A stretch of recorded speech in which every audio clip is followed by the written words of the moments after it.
Assalamualaikum warahmatullahi wabarakatuh. Nama saya Erlangga Wiguna dari kelas 11 MIPA 4 absen 7.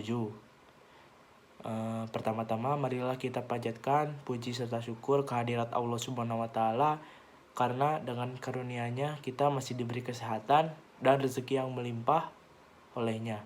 Amin ya rabbal alamin. Sholawat serta salam kita curah limpahkan kepada Habibana wa Nabiyana Muhammad Sallallahu Alaihi Wasallam, pada para sahabatnya, para tabiin dan tabiatnya. Semoga kita termasuk dalam umatnya. Amin ya rabbal alamin. Pada kesempatan kali ini saya akan mempresentasikan tentang karya tulis ilmiah. Sudah saya rangkum sedemikian rupa agar yang menonton video ini bisa paham dengan mudah.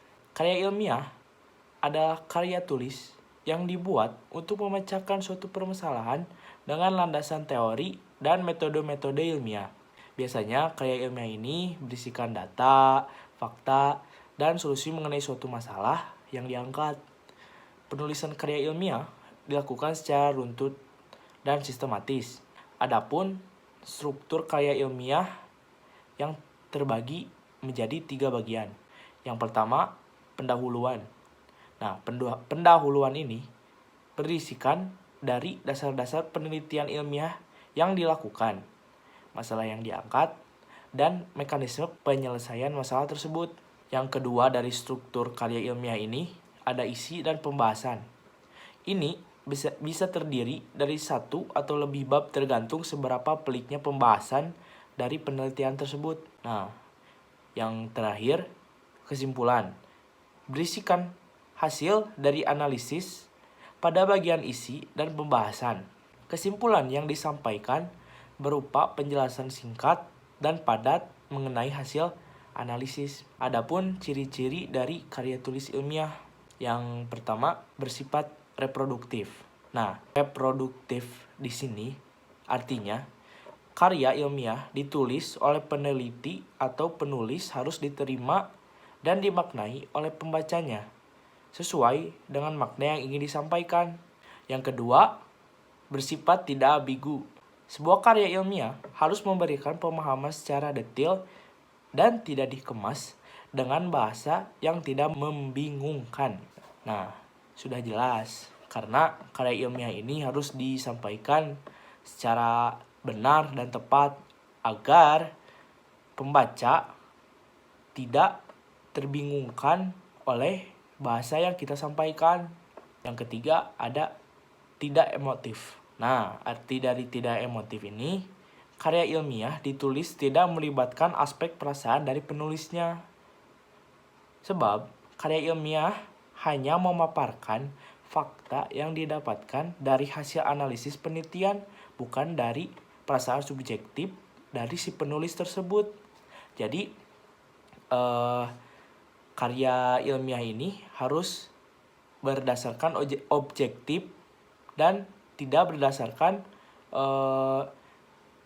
pihak penulis tersebut, perasaan penulis pihak tersebut. Jadi tidak boleh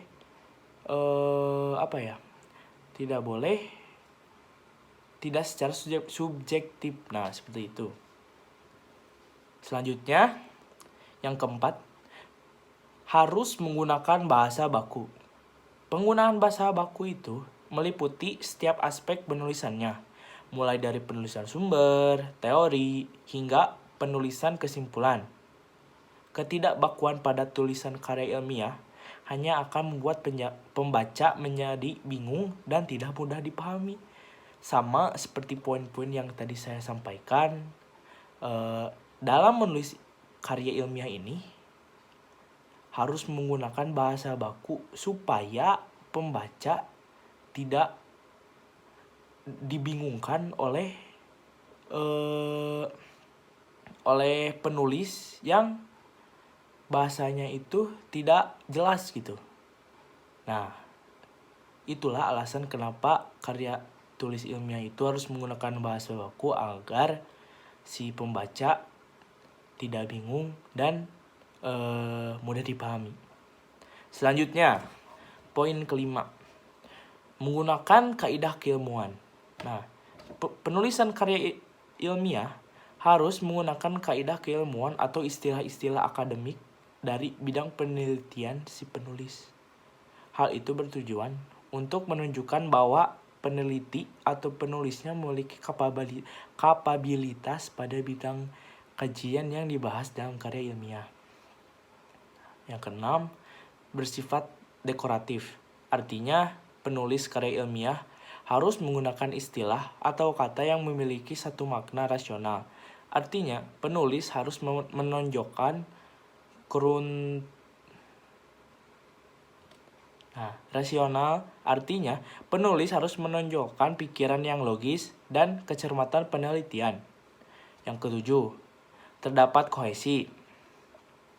Artinya, karya ilmiah harus memiliki kesinambungan antar bagian dan babnya bersifat straightforward atau tepat sasaran dan harus memiliki alur logika yang saling bersambung.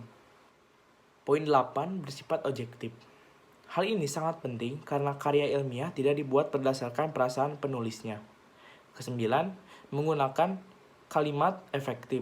Ciri ini berkaitan dengan semua ciri sebelumnya. Tujuan penggunaan kalimat dalam karya ilmiah agar pembaca tidak dipusingkan dengan penggunaan kalimat yang berputar-putar.